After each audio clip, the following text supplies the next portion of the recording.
Hello everyone, स्वागत है आपका अपने यूट्यूब चैनल स्टडी रूम पे, जहाँ पे हम उपस्थित हैं फिर से जीएस के जनरल साइंस पोर्शन को लेकर।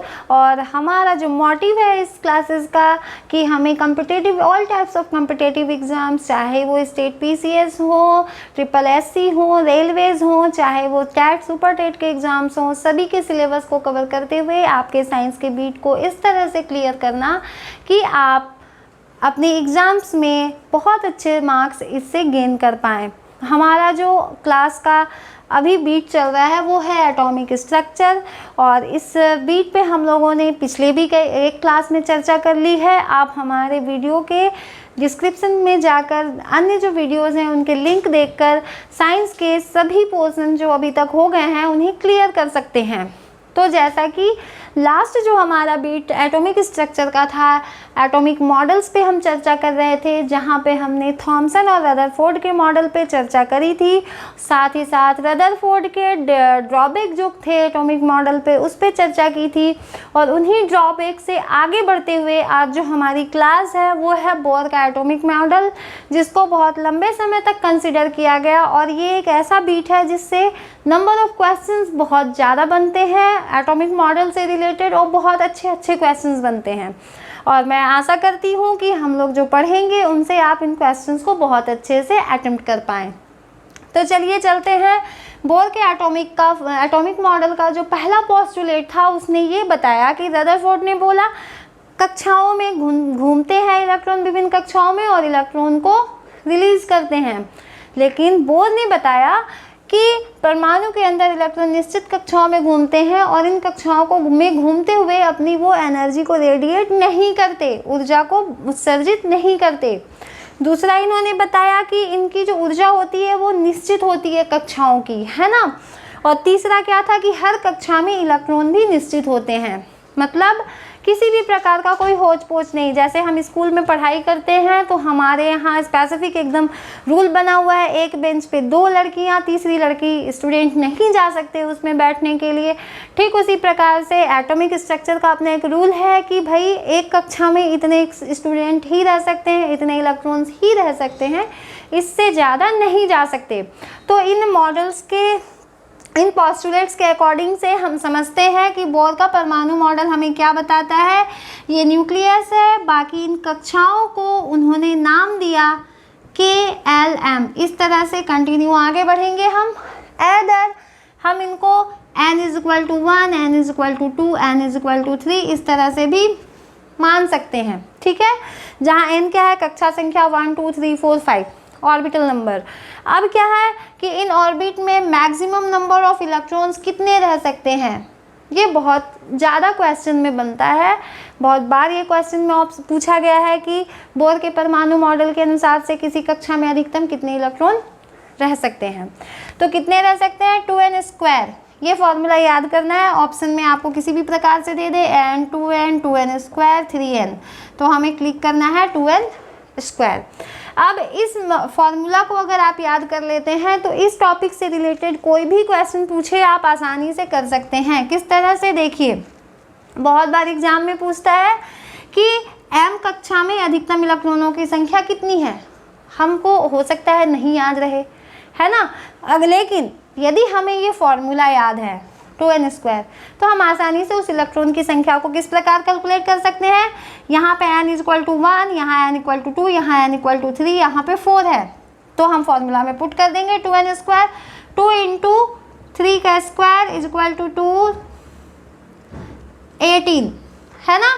इस प्रकार से कभी भी हमें कंफ्यूजन नहीं होगा चार ऑप्शन को देखकर कि 32 भी हो सकता है, 8 भी हो सकता है, 18 भी हो सकता है। अगर हमें ये फॉर्मूला पता है हम आसानी से सही ऑप्शन पे क्लिक कर सकते हैं, ठीक है। मैंने वैसे लिख भी दिया है यहाँ पे कैलकुलेट करके 4 कक्षाओं के, आप इन्हें देखें समझें। नेक्स्ट है, देखो हमारा क्या कि ये जो इलेक्ट्रॉन है रदरफोर्ड को भी उन्होंने कंसिडर किया, लेकिन किस प्रकार से बोले कि इलेक्ट्रॉन जब ऊपर से नीचे जंप करेगा, एक कक्षा से दूसरी कक्षा में जब जाएगा तभी वो इलेक्ट्रॉन रेडिएट करता है ना। और इस रेडिएट करने के क्रम में वो स्पेक्ट्रम के लाइंस बनाता है। हम लोगों से क्वेश्चंस कुछ ब्लैमर सीरीज, लेमन सीरीज इनसे भी आते हैं, तो वो सारे हम अलग टॉपिक्स में क्लियर करेंगे। फिलहाल हमें ये जानना है कि वो जो सीरीज बनते हैं वो कहीं ना कहीं हमें किसने इंट्रोड्यूस करवाया, उन चीज़ों से बोर्ड ने क्लियर इंट्रोड्यूस करवाया। नेक्स्ट क्या है, इलेक्ट्रॉन हमेशा जो है जहाँ ऊर्जा स्तर कम होगी वहीं रहना चाहेंगे। ये भी इम्पोर्टेंट पॉइंट है कि इलेक्ट्रॉन हमेशा किस कक्षा में रहना ज़्यादा पसंद करेंगे, तो इलेक्ट्रॉन हमेशा वहाँ रहना ज़्यादा पसंद करेंगे जहाँ एनर्जी कम होती है ना। अब देखिए इसी से एक और क्वेश्चन बनता है, इनमें से कौन सा वितरण, इलेक्ट्रॉन वितरण, अब हमें पता चल गया कि भाई इस तरह से बताया है बोर ने। अब यहाँ पे हम लोगों को दे दिया जाएगा कि सोडियम है, सोडियम के लिए कौन सा इलेक्ट्रॉन वितरण क्रम सही है। सोडियम हम लोगों ने लास्ट क्लास में जब चर्चा करी थी तो एक पीरियोडिक टेबल आपको विजिबल हुआ था, उस पीरियोडिक टेबल से आप सभी कुछ पहले से ही परिचित हैं, आप उसे देखें और उसमें से कुछ तत्वों को जनरली 20 एलिमेंट्स जो हमारे होते हैं उनके तो एटॉमिक स्ट्रक्चर जो नंबर है उन्हें आप रिमाइंड कर लें, क्योंकि इन छोटे छोटे से ज़्यादा क्वेश्चंस बनते हैं। तो सोडियम का सपोज दैट एटॉमिक नंबर कितना है, 11 है ना।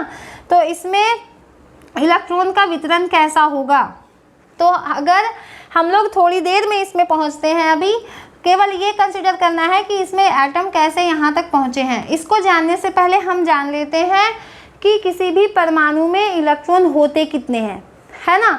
तो हमें पता है रदरफोर्ड के नाभिकीय मॉडल के अनुसार से किसी परमाणु का मैक्सिमम भार जो है वो कहाँ केंद्रित होता है, उसके न्यूक्लियस में, और उस न्यूक्लियस को बोला जाता है न्यूक्लियॉन, है ना। न्यूक्लियस में 2 तरह के पार्टिकल होते हैं, रदरफोर्ड ने एक बताया, बाद में चैडविक ने न्यूट्रॉन की खोज कर ली और उन्होंने बताया कि न्यूट्रॉन और प्रोटॉन लगभग समान संख्या में वहाँ उपस्थित होते हैं, लेकिन न्यूट्रॉनों की संख्या बदली भी जा सकती है। तो क्या है न्यूक्लियॉन पार्टिकल, बहुत इंपॉर्टेंट क्वेश्चन बनता है कि न्यूक्लियॉन पार्टिकल इनमें से कौन है ना। तो ऑप्शन हमें बहुत सारे दिए रहेंगे, तो हमें न्यूक्लियॉन से रिलेटेड जो है कि न्यूट्रिनो भी दे सकता है, फोटोन भी दे सकता है, लेकिन हमें याद रखना है कि 2 फंडामेंटल पार्टिकल प्रोटॉन और न्यूट्रॉन मिलकर न्यूक्लियॉन का निर्माण करते हैं, नाभिक का निर्माण करते हैं, ठीक है। तो नाभिक में या न्यूक्लियॉन पार्टिकल कौन होंगे, प्रोटॉन और न्यूट्रॉन। नेक्स्ट क्या है, अगर परमाणु उदासीन हो तो प्रोटॉनों की संख्या बराबर इलेक्ट्रॉनों की संख्या, यानी कि P = E। उदासीन का मतलब क्या है, जैसे जब हम इस सोडियम को Na11 लिख रहे हैं तो ये उदासीन है, लेकिन अगर हम इसे Na+ लिख दिए तो ये क्या बन गया, आयन। उसी तरह से अगर हमने Cl को लिखा है, Cl लिखा है तो ये उदासीन है, लेकिन जैसे ही हमने Cl- कर दिया ये क्या हो गया, आयन। तो जिस भी तत्व में जब उस पर चार्ज होता है तो वो आयन होता है, और वहाँ पे प्रोटॉन और इलेक्ट्रॉनों की संख्या समान नहीं होती। कंसीडर किसको किया गया है, उदासीन परमाणु को, है ना। तो इन दोनों से रिलेटेड एक तीसरा टर्म आता है परमाणु क्रमांक। तो क्या है, किसी भी तत्व का परमाणु क्रमांक उसके प्रोटॉनों की संख्या के बराबर होगा, बाकी और किसी चीज़ को कंसिडर नहीं करना है। सबसे जो ऑथेंटिक चीज़ है वो क्या है, परमाणु क्रमांक प्रोटॉनों की संख्या के बराबर होता है।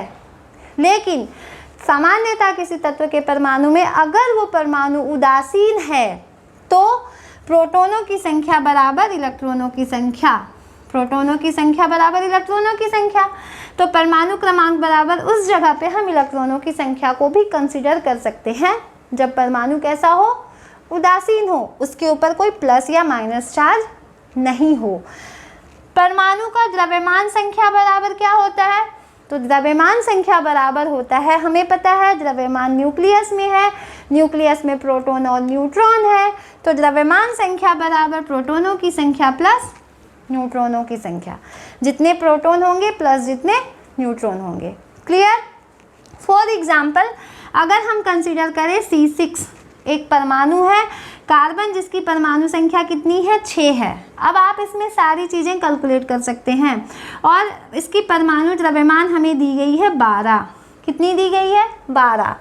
द्रव्यमान संख्या को ऊपर की साइड लिखते हैं, परमाणु क्रमांक को नीचे की साइड लिखते हैं। इसको हमेशा याद रखेंगे।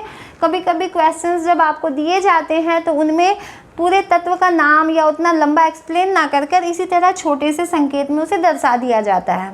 तो इसके अनुसार से यहाँ P कितना होगा, अगर परमाणु क्रमांक जो है, परमाणु क्रमांक अगर 6 है तो P भी कितने होंगे, 6। इस पे किसी भी प्रकार का चार्ज नहीं है ना, चार्ज नहीं है, यानी E भी कितने होंगे, 6। अब हमें अगर इसमें न्यूट्रॉनों की संख्या ज्ञात करनी है तो हम क्या करेंगे, न्यूट्रॉनों की संख्या हमें पता है, परमाणु द्रव्यमान संख्या बराबर P प्लस N। द्रव्यमान संख्या 12, P 6, N नहीं पता है, तो N इज इक्वल टू हमारा हो गया 6। तो इस तरह से हम N की संख्या को भी ज्ञात कर सकते हैं। N की संख्या ज्ञात करना जानना जरूरी क्यों है, कभी कभी हमें दो तत्वों के संकेत दे देते हैं और बोल दिया जाता है इनमें से कौन से दो तत्व सम न्यूट्रॉनिक हैं, सम न्यूट्रॉनिक हैं। तो अगर आपको उन दोनों तत्वों के द्रव्यमान संख्या और परमाणु संख्या उस क्वेश्चन में दिए हुए होंगे तो आप इन कैलकुलेशंस के द्वारा उसमें न्यूट्रॉनों की संख्या ज्ञात कर लेंगे, है ना। और सम न्यूट्रॉनिक टर्म क्या होते हैं वो अभी हम थोड़ी देर में डिस्कस करने वाले हैं। फिलहाल स्टूडेंट्स, जब हमें ये पता चल गया कि प्रोटॉन बराबर कितना होता है, इलेक्ट्रॉन होता है, परमाणु संख्या बराबर इलेक्ट्रॉनों की संख्या, तो अब हम चलते हैं कि एक और जो मोस्ट इम्पॉर्टेंट क्वेश्चन है इलेक्ट्रॉन वितरण वाला, बोर मॉडल से बहुत बार पूछा जाता है। वो क्या है कि Na का इसमें से कौन सा इलेक्ट्रॉन वितरण क्रम सही है ना। ये Na है, देखिए K L M इस तरह से कक्षाएं हैं बनी हुई। पहली कक्षा में अधिकतम कितने इलेक्ट्रॉन जा सकते हैं, 2 जा सकते हैं, 2 चले गए। अगर इसका परमाणु क्रमांक 11 है यानी इलेक्ट्रॉन कितने हो गए, इसमें 11 हो गए, है ना। आप यहाँ से वितरण निकालेंगे, 2 इसमें चले गए, बचे कितने हैं हमारे पास, 10 बचे हुए हैं, अभी 10 इलेक्ट्रॉन्स हैं। L में मैक्सिमम कितने जा सकते हैं, 8 जा सकते हैं। तो हमने 8 इलेक्ट्रॉन इनमें से यहाँ डाल दिए। अब टोटल कितने हो गए, 8 to 10 हो गए। एक इलेक्ट्रॉन अभी भी बचा हुआ है हमारा, जिसको हम M कक्षा में भेजेंगे। इस तरह से इलेक्ट्रॉन वितरण क्रम होता है। आपको कोई भी तत्व दे दे, जितना भी भारी तत्व क्यों ना दे दे, सपोज दैट क्लोरीन दे दिया 17, अब आप आसानी से जो भी तत्व दिया होगा, 4 ऑप्शन दिए होंगे, आपको इलेक्ट्रॉन वितरण, इसी को इलेक्ट्रॉन कॉन्फ़िगरेशन या विन्यास भी बोलते हैं, वो आप आसानी से उस क्वेश्चन को सॉल्व कर सकते हैं। 17 है, 2, 8, अब कितने बच गए, 7 बच गए हैं। थर्ड वाले में भेज दिया हमने 7, ठीक है।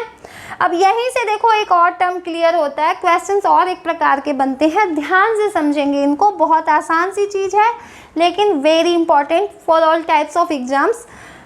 देखो क्या है, Na प्लस, इनमें से कौन सा इलेक्ट्रॉन वितरण क्रम Na प्लस के लिए सही है। ध्यान रखेंगे, आयन जब प्लस बनेंगे, है ना, आयन जब प्लस बनेंगे तो वो इलेक्ट्रॉन त्याग रहे हैं, और आयन जब माइनस बनेंगे वो इलेक्ट्रॉन को ग्रहण करते हैं। इस टर्म को याद रखना है। इलेक्ट्रॉन जब त्याग रहा है कोई परमाणु तो वो पॉजिटिव धन आयन, जब इलेक्ट्रॉन ग्रहण कर रहा है तो नेगेटिव आयन। अब देखिए Na के लिए, Na प्लस के लिए कौन सा क्रम सही होगा। पहले हमने देखा था Na के लिए 2, 8, 1। हमेशा इलेक्ट्रॉन सबसे पहले बाहर वाली कक्षा से भागता है। कहीं कोई भी क्रिया होगी, हम लोग आगे के क्लास में संयोजकता, संयोजी इलेक्ट्रॉन, इनसे रिलेटेड भी कुछ चर्चाएं करेंगे। फिलहाल हम इन टर्म्स को समझ लेते हैं। धन आयन जब ये बनेगा, 1 प्लस है मतलब ये 1 इलेक्ट्रॉन त्याग रहा है, 2 प्लस होते यानी 2 इलेक्ट्रॉन ये अपने आप से रिलीज कर रहा है। तो इसकी अब इलेक्ट्रॉनिक कॉन्फ़िगरेशन क्या हो जाएगी, विन्यास 2, 8, ठीक है। तो आपसे एग्जाम में ऐसे ही पूछता है, इनमें से कौन सा इलेक्ट्रॉनिक विन्यास क्रम दिए गए तत्व के लिए सही है। तो आपको ये डिफरेंस समझना पड़ेगा Na और Na प्लस का, है ना, कि हम Na का घर से याद करके गए, हमने Na प्लस का भी वही लिखा है, ऐसा नहीं होगा। लेकिन आप इस पे रिलेटेड चार्ज को देखकर जो भी एक्चुअल कॉन्फ़िगरेशन होगा वो लिख सकते हैं। सिमिलरली देखिए Cl माइनस जब हो जाएगा तो हमने अभी थोड़ी देर पहले Cl का किया था, Cl70 287। अगर Cl माइनस दिया होगा तो क्या हो जाएगा 2 8। अब माइनस का मतलब है इसने और एक इलेक्ट्रॉन ले लिया है, लेगा कहाँ, सबसे बाह्यतम वाले कक्षा में, तो यहाँ पे कितना हो जाएगा 8। ठीक है। अब इससे और एक टर्म जो अभी हमारा यहाँ से निकल रहा है, जो हम आगे चर्चा करेंगे, वो क्या होता है, आप देखेंगे इसकी भी परमाणु संख्या 17 होगी, इसकी भी परमाणु संख्या 17 होगी, है ना, लेकिन क्या होगा इसमें कि इलेक्ट्रॉनों की संख्या अलग अलग होगी, है ना। तो इलेक्ट्रॉनों की संख्या जब समान हो तो उसे सम इलेक्ट्रॉनिक कहते हैं। ये भी हम लोग अभी थोड़ी देर में चर्चा करने वाले हैं। तो शुरुआत कहाँ से करते हैं, समस्थानिक से। मुझे लगता है अब इलेक्ट्रॉन वितरण तक का टर्म आपका क्लियर हो गया है ना। अब हम चलते हैं समस्थानिक पे।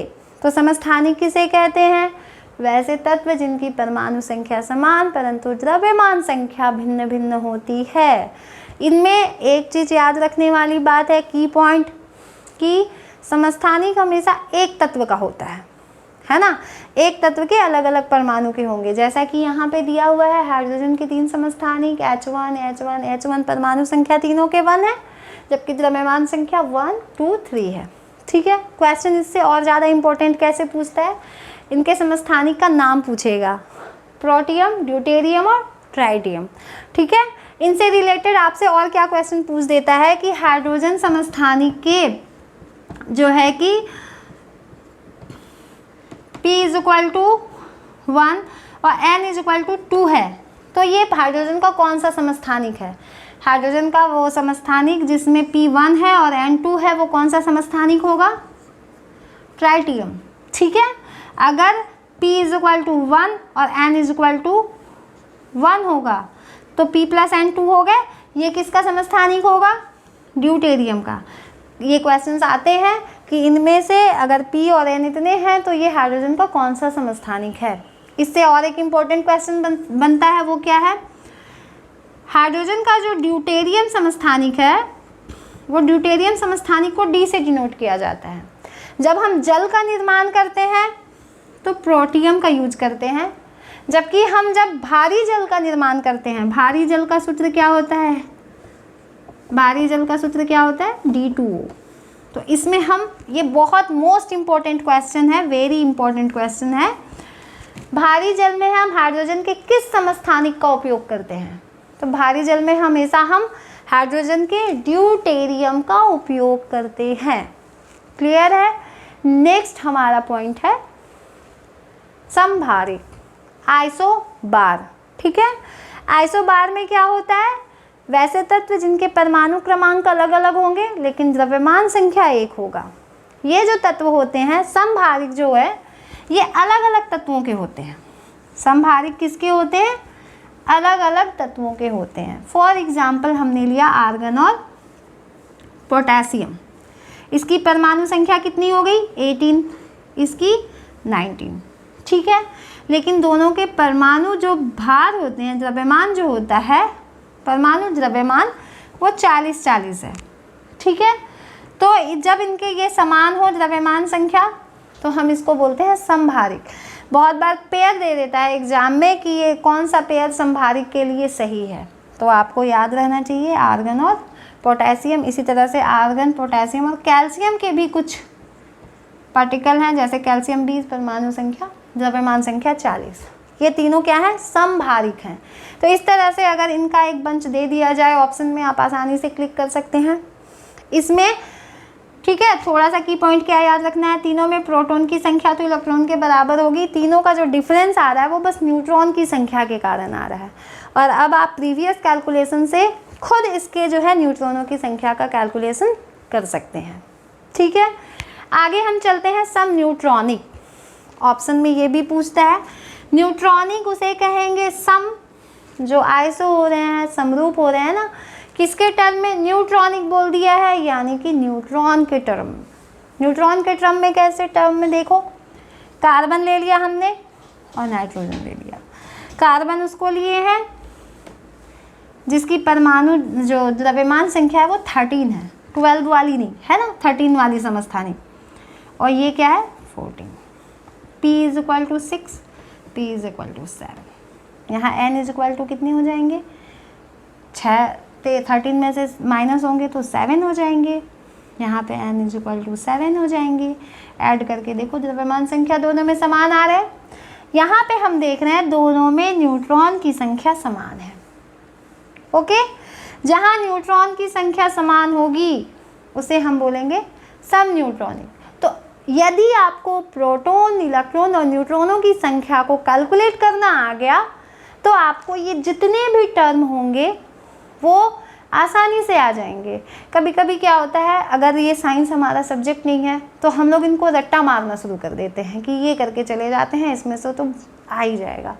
लेकिन अगर कुछ बेसिक कॉन्सेप्ट हमारे पास क्लियर हैं तो वो पीरियोडिक टेबल में से कोई भी एलिमेंट उठा के दे दे हमें, हम उसको आसानी से कर सकते हैं। ठीक है, और मैं आशा करती हूँ कि अब आप लोगों का ये टर्म बहुत अच्छे से क्लियर हुआ होगा। नेक्स्ट देखिए, इसमें इसी में एक आ जाता है आइसो इलेक्ट्रॉनिक। आइसो इलेक्ट्रॉनिक यानी कि सम इलेक्ट्रॉनिक। क्वेश्चन में ये भी पूछा गया है, सभी प्रकार के एग्ज़ाम में ये टर्म्स हम लोगों से इंट्रोड्यूस होते रहे हैं, है ना। तो सम इलेक्ट्रॉनिक किसको बोलेंगे, अब तो आप समझ चुके होंगे 3 टर्म समझने के बाद कि सम न्यूट्रॉनिक वो इलेक्ट्रॉनिक वो होंगे जिसमें इलेक्ट्रॉनों की संख्या समान होगी, है ना। अब देखो इसको कैसे निकालते हैं। सपोज दैट हमने ले लिया नियॉन और सोडियम, नियॉन और क्या ले लिया, सोडियम का Na+। इनको बहुत ध्यान से याद रखेंगे, पेयर्स में यही पूछे जाते हैं इसी तरह से। अब नियॉन का परमाणु संख्या 10, इसका 11, हमें कोई मतलब नहीं है। P इज इक्वल टू 10 है, ठीक है। E इज इक्वल टू, ये उदासीन है ना, उदासीन है, इसीलिए E इज इक्वल टू भी कितने हैं 10 है। लेकिन यहाँ पे P इज इक्वल टू 11 है। बट अभी थोड़ी देर पहले हमने पढ़ा कि इसमें इलेक्ट्रॉन कितने हो गए 28, क्योंकि जो 1 था सोडियम का वो उसने अपना रिलीज कर दिया है यहाँ पे, जिसके कारण इस पे पॉजिटिव चार्ज आया है ना। तो इलेक्ट्रॉन वितरण अगर आप जान गए तो आपको पता है कितना इलेक्ट्रॉन निकाला है, क्यों इस पे पॉजिटिव चार्ज आया है। अब आप ये कैलकुलेट कर सकते हैं कि इसमें कितने इलेक्ट्रॉन्स हैं। अब देख लो Na+ है तो 2 और 8 कितने हो गए 10 हो गए ना। तो 4 ऑप्शन देके अगर आपसे ये पूछ दिया जाए इनमें से कौन सम इलेक्ट्रॉनिक है, तो आई विश कि अब आप बहुत आसानी से जवाब दे सकते हैं। जैसे आपको नियॉन और Na+ का पेयर दिया गया हो, आप आसानी से बता सकते हैं, है ना। तो स्टूडेंट्स, आज की जो क्लास थी उस पे हम लोगों ने बहुत छोटी छोटी बट मोस्ट इम्पोर्टेंट टॉपिक्स पे चर्चा की। चाहे वो बोर मॉडल के मैक्सिमम नंबर ऑफ इलेक्ट्रॉन्स की बात हो, चाहे वो इलेक्ट्रॉन वितरण की बात हो, चाहे वो न्यूक्लियाइक पार्टिकल्स की बात हो, है ना। सारे टर्म को ध्यान से पढ़ें। Isotope, isobar and iso neutronic, iso electronic, water ions. मुझे लगता है ये सारे कॉन्सेप्ट अब आपके बहुत बेहतर से क्लियर हो गए हैं।